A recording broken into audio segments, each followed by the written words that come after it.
तो जैसा कि क्वाड्रेटिक इक्वेशन के फर्स्ट पार्ट की वीडियो में हम लोगों ने कवर किया था कि कैसे सॉल्यूशन निकालते हैं, कैसे रूट्स निकालते हैं, और उसके दो मेथड भी बताए थे। एक था फैक्टराइजेशन मेथड और दूसरा था श्रीधराचार्य मेथड।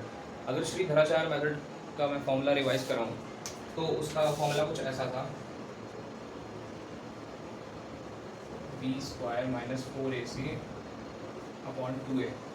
तो मैंने उस वीडियो में बताया था कि इस वैल्यू को डिस्क्रिमिनेंट कहते हैं, इस वैल्यू को डिस्क्रिमिनेंट कहते हैं या डी से भी डिनोट करते हैं। तो उससे हम लोग डिटरमाइन करते हैं कि अपने नेचर ऑफ रूट्स क्या होंगे, उससे डिटरमाइन होगा कि नेचर ऑफ रूट्स क्या रहता है। इसके तीन केसेस बनते हैं, जैसे कि b² - 4ac वगैरह।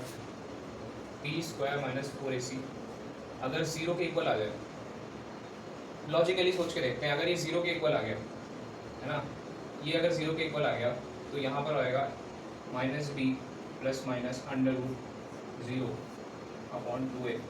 तो 0 का अंडर रूट तो गायब हो जाएगा, तो बचा क्या -b/2a। जहाँ पर दो रूट्स आ रहे थे वहाँ पर अब एक रूट बचा, क्योंकि प्लस माइनस के अलग अलग दो रूट्स ऐसे बनते थे, एक बार प्लस से देखता था, एक बार माइनस से देखता था, लेकिन उसकी जगह अब एक रूट बचा जो कि हो सकता है दो बार। इसको कहते हैं इक्वल रूट्स, यानी एक रूट है और वो इक्वल है। अगर दो भी देखे जाए, जैसे दो रूट हो गए लेकिन ये दोनों सेम होंगे क्योंकि इसमें प्लस माइनस का कोई खेल ही नहीं है, तो इसको इक्वल रूट्स कहते हैं। इसका मतलब ये कि अगर d 0 होता है, यानी कि b² - 4ac अगर 0 होता है तो रूट्स इक्वल हो जाएंगे। ठीक, रूट्स इक्वल हो जाएंगे। तो ये तो समझ में आ गया, लॉजिक के साथ समझ में आ गया क्यों है क्या है।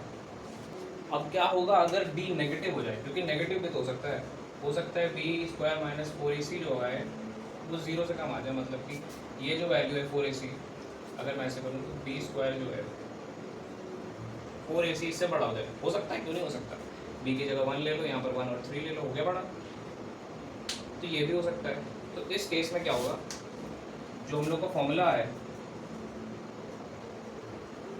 उसका कुछ नेगेटिव वैल्यू हो जाएगी अपने ऑटोमेटिक। यहाँ पर अगर ये 0 से कम है तो ये नेगेटिव वैल्यू हो जाएगी, मान के चलो -3 हो गई। तो इसका मतलब क्या हुआ, √-3। √-3 अगर पता हो कि रूट्स कैसे काम करते हैं तो ये चीज़ पॉसिबल ही नहीं है। रियल वर्ल्ड में तो नहीं पॉसिबल है, इमेजिनरी वर्ल्ड में मे भी पॉसिबल हो। तो इसको अगर कॉम्प्लेक्स नंबर अगर पढ़ा है, नहीं पढ़ा है तो फिर वीडियो देख सकते हैं, लेकिन अगर कॉम्प्लेक्स नंबर पढ़ा है तो √-1 जो होता है उसको आई से डिनोट करते हैं, आयोटा कहते हैं, क्योंकि इसका कोई वो नहीं है ना, ये इमेजिनरी नंबर है।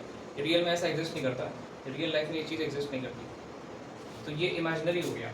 तो इसके रूट्स जो आएंगे वो अब इमेजिनरी रूट्स हो गए। तो जैसे कि अगर मैं बोलूँ d <0 क्या होगा, तो इसके इमेजिनरी रूट्स आएंगे और दो आएंगे, क्योंकि प्लस माइनस दो आ रहे हैं तो दो रूट्स आ सकते हैं, दो रूट्स आएंगे। तो अगर मैं ऐसे कर दूँ तो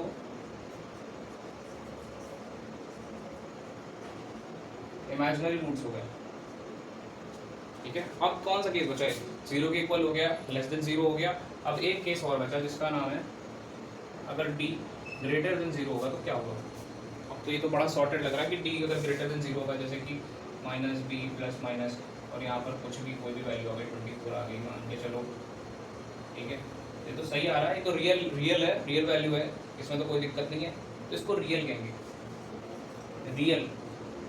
और क्योंकि ये -b ± है तो इक्वल तो आ नहीं सकती, इक्वल तो ऊपर भी हो गया, इक्वल यहाँ आ नहीं सकते, तो इसलिए इसको डिस्टिंक्ट भी कहेंगे। और क्योंकि ये भी इमेजिनरी नहीं था तो इसको भी रियल कह सकते हैं, इस वैल्यू को। तो ये हो गया रियल एंड इक्वल, ये हो गया इमेजिनरी रूट्स, और ये हो गया रियल और डिस्टिंक्ट। एक और चीज़ बता देता हूँ कि इसमें बोला जाएगा कि एक ही रूट है, क्योंकि इक्वल है तो एक ही रूट माना जाएगा, तो एक ही आंसर आएगा। इन सब में दो आ सकते हैं या आएंगे, ठीक है, इन सब में दो आ सकते हैं। तो ये हो गया नेचर ऑफ रूट्स। ये बाद की एक्सरसाइजेज में या उनके उसके बाद में और भी बहुत जगह काम आता है। Now let's solve some examples।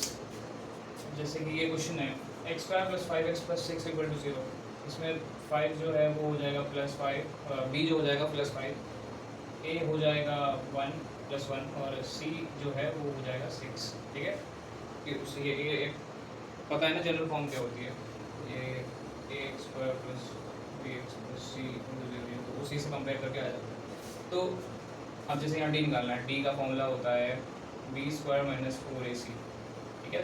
तो ये निकालते हैं, तो ये आ गया 25 माइनस 4 इंटू ए यानी कि 1 इंटू 6, 25 माइनस 24 1 आ गया।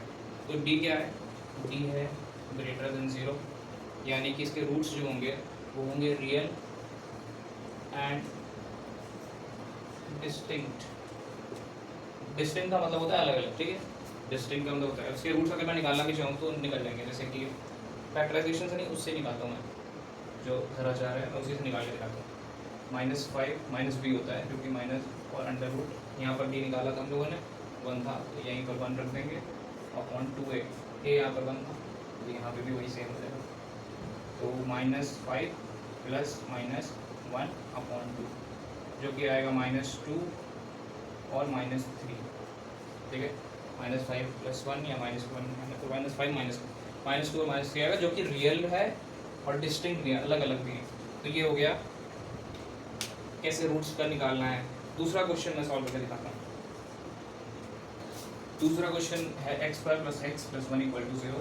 यहाँ पर a 1 है, b भी 1 है और c भी 1 है, ठीक है। तो ये तो दिख रहा है क्या है, d जो होता है वो होता है b² - 4ac, तो 1 - 4 × 1 × 1, जो कि आएगा -3। इसका मतलब है d जो हो गया लेस देन 0 हो गया। तो इसका ये मतलब हो गया कि इसके इमेजिनरी रूट्स होंगे, इमेजिनरी राइटिंग वगैरह इमेजिनरी रूट्स होंगे, ठीक है। और अलग अलग तो होंगे ही होंगे, क्योंकि प्लस माइनस का खेल है। अब इसके रूट्स निकालने हैं तो कैसे निकलेंगे, क्या निकलेंगे देखते हैं। यहाँ पर अगर निकालना हो तो जो फॉर्मूला होता है धराचार श्री धराचार फॉर्मूला जो होता है -b plus minus under root b² - 4ac, जो कि हम लोगों ने पहले निकाला, जो कि -3 है, अपॉन 2a, ठीक, -1 प्लस माइनस। अब ये कैसे होता है, ये अब ऐसे भी कर सकता है, -1 ऐसे इसको अलग कर सकता है, ठीक है। तो ये जो है वो i बन जाएगा, जैसे कि ये है -1 प्लस माइनस ये, क्योंकि ये जो वैल्यू होती है ये i होती है, आयोटा। ये मैथ्स में अज्यूम करी होती है, क्योंकि इसका कुछ होता नहीं है, ये इमेजिनरी नंबर होता है, तो आदमी इसको फिर i से डिनोट करता है, आयोटा भी कहते हैं। कॉम्प्लेक्स नंबर्स में ये और अच्छे से पढ़ाया जाएगा, पढ़ाऊँगा मतलब। और यहाँ 2, तो पहला रूट जो हो गया वो हो गया -1 प्लस √3 आयोटा अपॉन 2, और जो दूसरा रूट हो गया वो हो गया -1 माइनस √3 आयोटा अपॉन 2। तो ये इमेजिनरी आए और ये 2 रूट्स आए। अब एक इक्वल रूट्स वाले एक भी एग्जांपल दिखाता हूँ मैं। तो एक और एग्जांपल देखते हैं, जो कि है 4x² + 12x + 9 = 0। ये हो गया a, ये हो गया b, ये हो गया c, ठीक है। तो इसका अगर मैं d निकालूँ, यानी कि डिस्क्रिमिनेंट, तो वो होगा b², इसका स्क्वायर होता है यानी कि 12 का स्क्वायर, यानी कि होता है 144 माइनस 4ac, 4 × a यानी कि 4 × 9, तो 144 माइनस 60 × 9, 144 ही होता है, तो 0 आ गया। तो d की वैल्यू 0 आ गई। ये किसका केस है, ये केस है रियल एंड